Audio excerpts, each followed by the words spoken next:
ब्रह्मानन्दं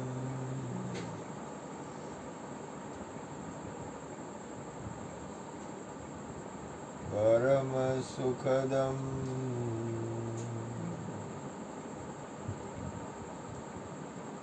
केवलं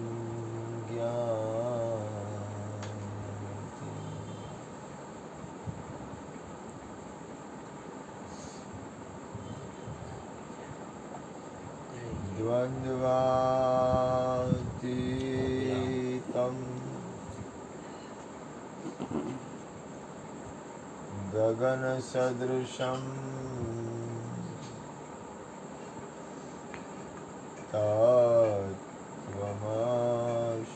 तत्त्वमस्यामि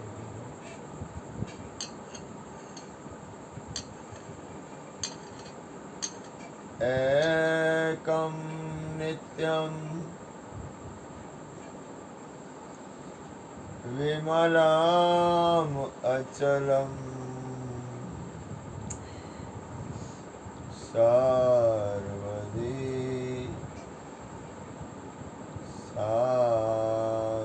साक्षिभूतम्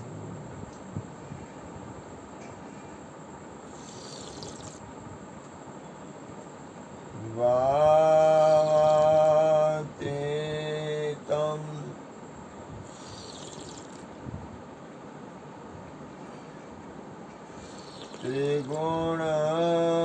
त्रिगुणरहितं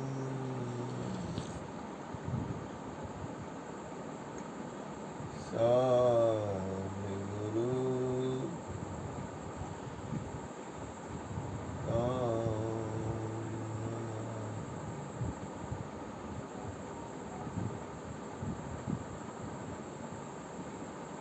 प्रगत गुरु हरिहर जीवन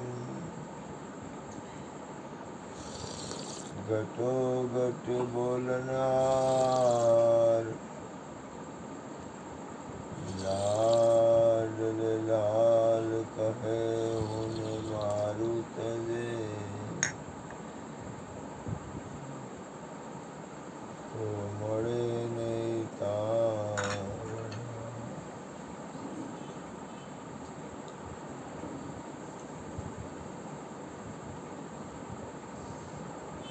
मेरा मुझ में कुछ नहीं जो कछु है सो तेरा तेरा तुझको सौंप दिया अब क्या लगे मेरा बोले सदगुरु महाराजनी દેજો આ દઈ દે છે બેટા દેજો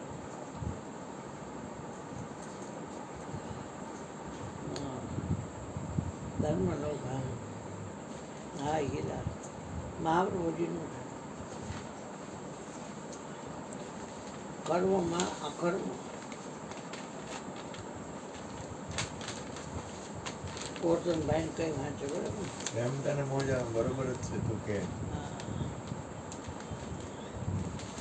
પ્રવૃત્તિમાં ચશ્મા છે ને વાંચો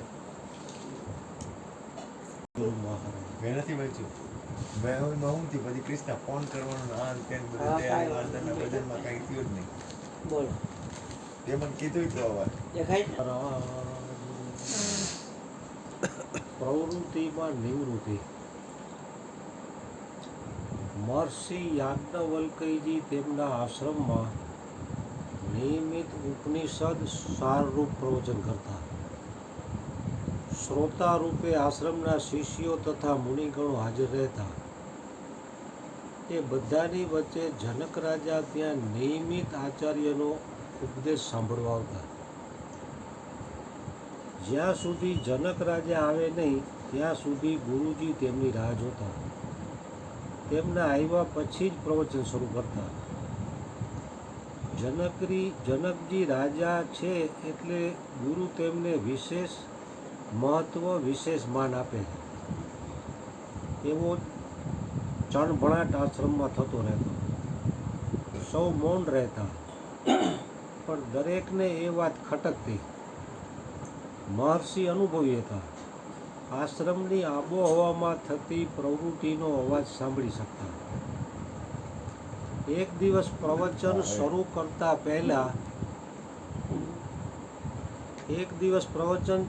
કરતા પહેલા તેમણે નાટક શરૂ કર્યું. આશ્રમમાંથી એક બ્રહ્મચારી દોડતો આવ્યો. તેણે સમાચાર આપ્યા, ગુરુજી, વનમાં આગ લાગી છે.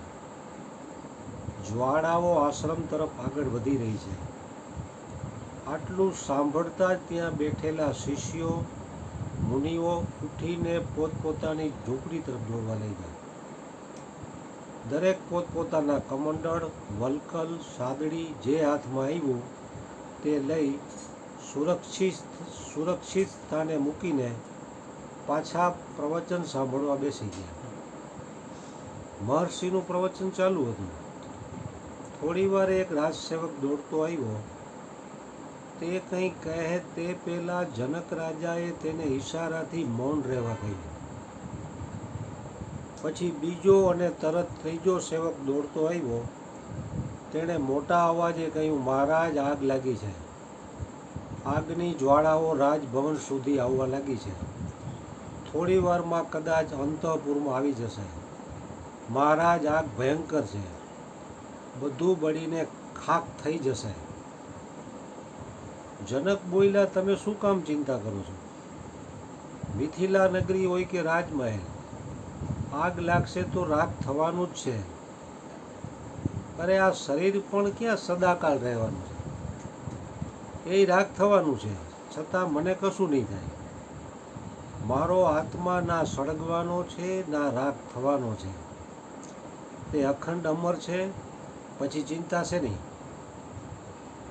મને ગુરુજીનો ઉપદેશ સાંભળવા દો. ખરેખર આગ લાગી જ નહોતી. ગુરુજીએ રચેલું નાટક હતું. પણ તત્વજ્ઞાનના સાચા અધિકારી શ્રોતા કોણ હોઈ શકે તેની સમજ આશ્રમવાસીઓને થઈ ગઈ. શા માટે મહર્ષિ યાજ્ઞવલ્ક્યજી જનક રાજાને થોડુંક વધારે મહત્વ આપતા હતા એ બાબતની શંકાનું પણ સમાધાન થઈ ગયું. ઉત્તમા સ્વાત્મચિંતા સ્પાદ, જે પોતાના આત્મતત્વનું નિરંતર ચિંતન કરે છે તે ઉત્તમ વ્યક્તિ છે. જનક એમાંના એક હતા. વિષ્ણુ સહસ્ત્ર નામ સ્ત્રોત્તમમાં એક નામ આવે છે, સાક્ષી. સાક્ષી એટલે જીવનમાં ઘટતી ઘટનાઓને નજરો નજર જોનાર છતાં દેહથી ભાવ શૂન્ય રહેનાર. અને સાક્ષી ભાવ એટલે પોતે ભાગીદાર હોવા છતાં એ ઘટનાને અલિપ્ત રહીને જલ કમલવત અનુભવનાર. જલ કમલવત એટલે કમળ પાણીમાં હોવા છતાં, રૈચા પૈચા રહેવા છતાં જેને સંસાર ભીંજવતો નથી કે પજવતો નથી, એવી વ્યક્તિ જ પ્રવૃત્તિમાં નિવૃત્ત જીવન જીવી શકે. જીવન જો અંધારી રાતની જેમ વિતાવી દેવામાં આવે તો પરિણામે દુઃખ અને આંસુ જ મળવાના. શ્વાસ ચાલતા રહે કે હૃદય ધબકતું રહે તેનું નામ જિંદગી નથી. જિંદગી જાગરણનું નામ છે. જાગી જવાથી જ સ્વભાવનું ભાન થાય છે, સાચી સમજ આવે છે, અને સાચી સમજણ વગર આત્મપ્રાપ્તિ થતી નથી. શાંતિથી વિચાર કરીએ તો ખ્યાલ આવશે કે આપણી પાસે એવું શું છે જેને કોઈ છીનવી ના શકે? દેહ, ઘર, ધન, પદ, આમાંનું બધું જ છીનવી શકાય. કોઈ ના છીનવે તો છેવટે મોત છીનવી લે. જન્મ વખતે જેને આપણે સાથે લાવ્યા નથી, એમ કે મોત છીનવી લે બધું, કોઈ નો છીનવે તો મોત બધું છીનવી લે. જન્મ વખતે જેને આપણે સાથે લાવ્યા નથી એવી કોઈ વસ્તુ મર્યા પછી સાથે લઈ જઈ શકવાના નથી. ગમે એટલું મેળવીએ, હજી થોડું વધારેની ઈચ્છા મનમાં ખાલી જગ્યા કરી આપે છે અને એ જ ઈચ્છા દુઃખી કરે છે. અમેરિકાનો પ્રસિદ્ધ અરબપતિ એન્ડ્રુ કાર્નેગી અમેરિકાનો પ્રસિદ્ધ અરબપતિ એન્ડ્રુ કાર્નેગી જ્યારે મર્યો ત્યારે $10 અરબ સંપત્તિ પાછળ છોડી ગયો હતો. જ્યારે તેનો અંતિમ સમય હતો ત્યારે તેની આત્મકથા લખનારે કાર્નેગીને પૂછ્યું, સર, તમે તમારી જિંદગીથી ખુશ તો છો ને? ત્યારે કાર્નેગીએ કહ્યું, ના ના ભાઈ ના, હું ખૂબ દુઃખી છું. મારી ઈચ્છા $100 અરબ ભેગા કરવાની હતી. છોડ્યો ત્યારે $10 અરબ હતી, પણ એ જગ્યા હું દુઃખી હતો. મારી ઈચ્છા $100 અરબ ભેગા કરવાની હતી. જિંદગી ખતમ થવા આવી પણ ઈચ્છા પૂરી ના થઈ. આ દુનિયામાં કાર્નેગી જેવા અસંખ્ય છે જેને ખબર નથી કે માનવ જન્મ કયા કારણે મળ્યો છે. નોકરી ધંધો બધા જ કરે છે, પણ એવા ઘણા ઓછા છે જે જિંદગીની પ્રવૃત્તિ કરતાં કરતાં પણ મનથી નિવૃત્ત થઈને જીવે છે. ભક્ત ગોરા કુંભાર માટીકામ કરતા, સંત નામદેવજી દરજી હતા, લોકોના કપડાં સીવતા, કબીર વણકર હતા, કાપડ વણતા.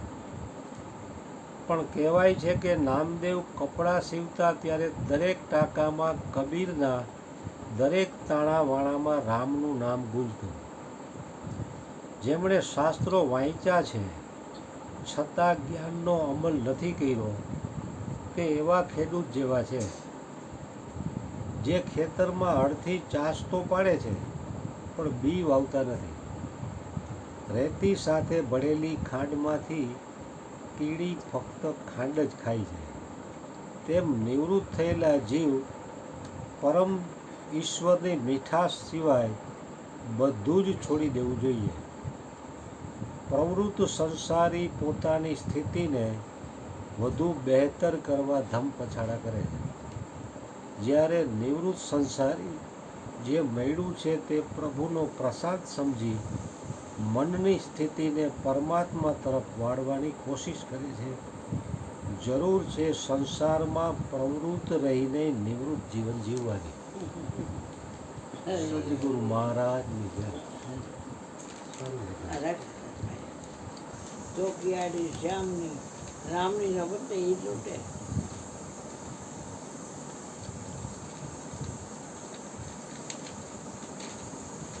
અહીંયા હું કરો છો ગોલબાટાની કાંઈક ભગવાનના પુરાણ વર્ગનો કે હું આંધળો શું કરું?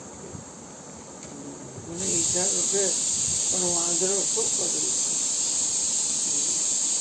એટલે કે હાલો ચંપારણી ત્યાં લઈ ગયા. એ બે હાથ માથે મૂક્યા. જેવા માથે હાથ મૂક્યા ને ત્યાં બધું જ્ઞાન પ્રગટ થઈ ગયું રોમ રોમમાં. અને પછી સુદાસના પદ તમે જુઓ કેવા ભીતરથી આંખ ખોલી ગઈ ટુકાણમાં.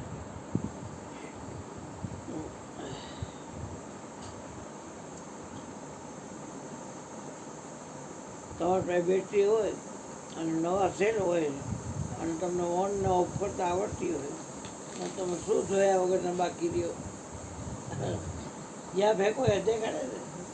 તો આ જ્યોત એવી વસ્તુ છે કે તમને બધું સમજાવી દે. ધ્યાનની ધૂનમાં એક જ્યોત જલે છે, મટી જાય અંધારો એના અંતરનો. એ અજવાળે તો મૂંઝે છે, જેને ભેદ જેડો એ ઘરનો.